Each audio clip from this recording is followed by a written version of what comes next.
Some say that Israel is a vassal state of Washington, serving as a functional U.S. military outpost in the most resource-rich region on Earth. Others say it's the other way around, citing the influence of the Israel lobby in D.C. and often getting into ugly nonsense about Jews ruling the world.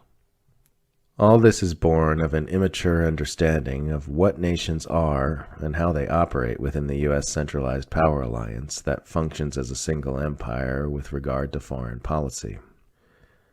The U.S. is not a puppet of Israel, and Israel isn't a puppet of the U.S. Saying one puppets the other is like saying Ohio puppets Nevada. They're both member states of the same undeclared empire, ruled by uncrowned kings who use governments as weapons to kill and steal. The lines between nations within the U.S. centralized empire are no more real than the official elected governments of those nations. It's just a single unified power structure which uses whatever narratives it requires to justify its continued campaign to rule the entire planet. There are no separate sovereign nations within the U.S. centralized power alliance. The imaginary lines drawn between nations are performative illusions for the little people. They don't apply to the transnational alliance of plutocrats and government agencies that actually run things.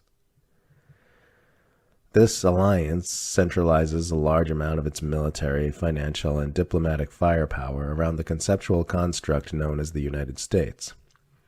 But the actual behavior of the empire is determined by the alliance, not the U.S. government.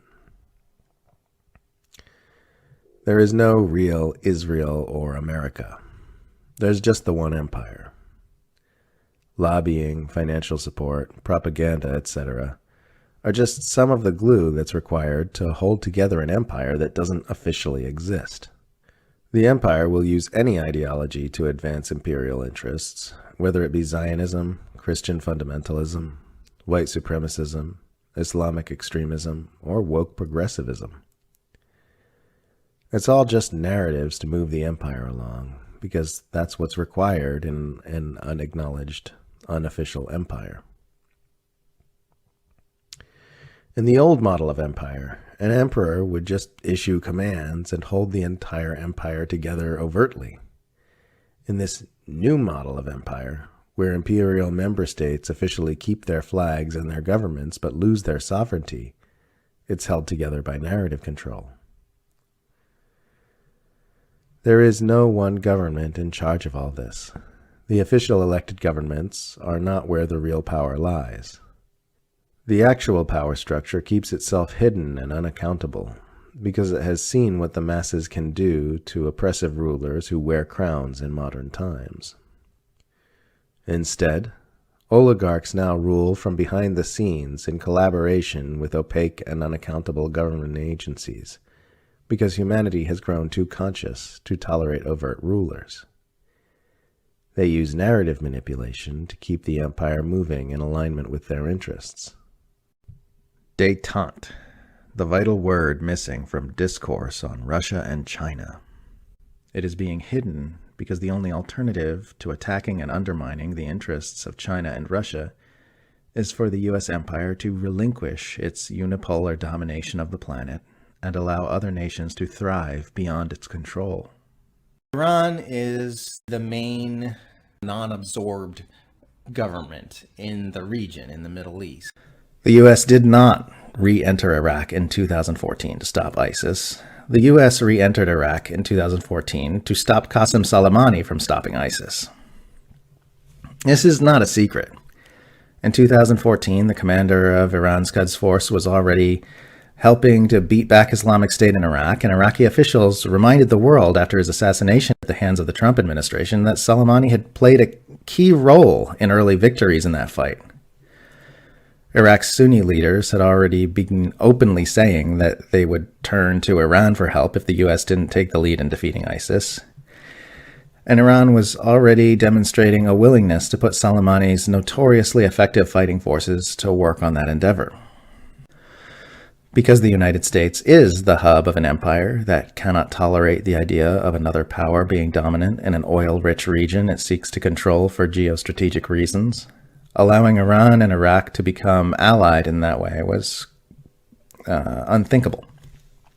The so-called war on terror has never been about defeating violent extremist factions.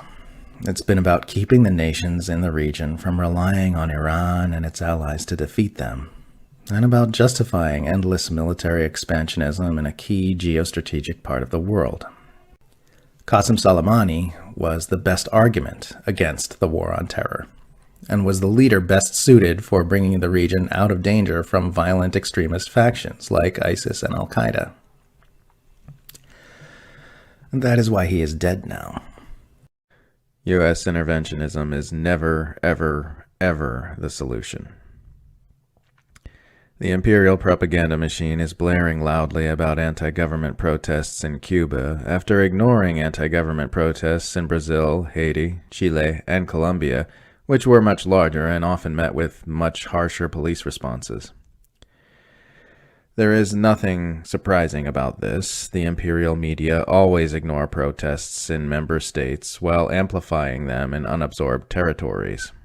It appears unlikely that any overt U.S. military action is on its way at this stage in the game. Most Americans don't even support the economic blockade on Cuba, much less airstrikes or an invasion, so we're not anywhere near that level of consent manufacturing at this time.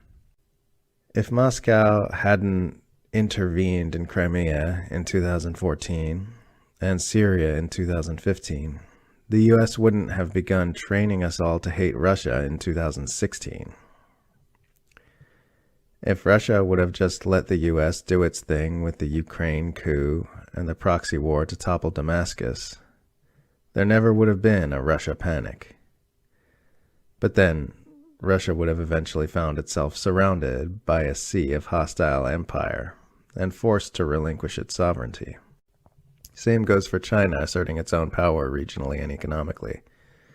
At some point, Russia and China both realized that if they don't start taking bold action to prevent the U.S. empire from absorbing the entire world, they're going to slowly see their allies and trading partners disappear until they've got no choice but to join. We do appear to be headed into a multipolar world. If we continue doing things the way we do, with one country on top, or even a few countries on top, bullying the rest of the world into submission, that just means we haven't changed our self-destructive patterns as human beings, and we're going to wind up extinct.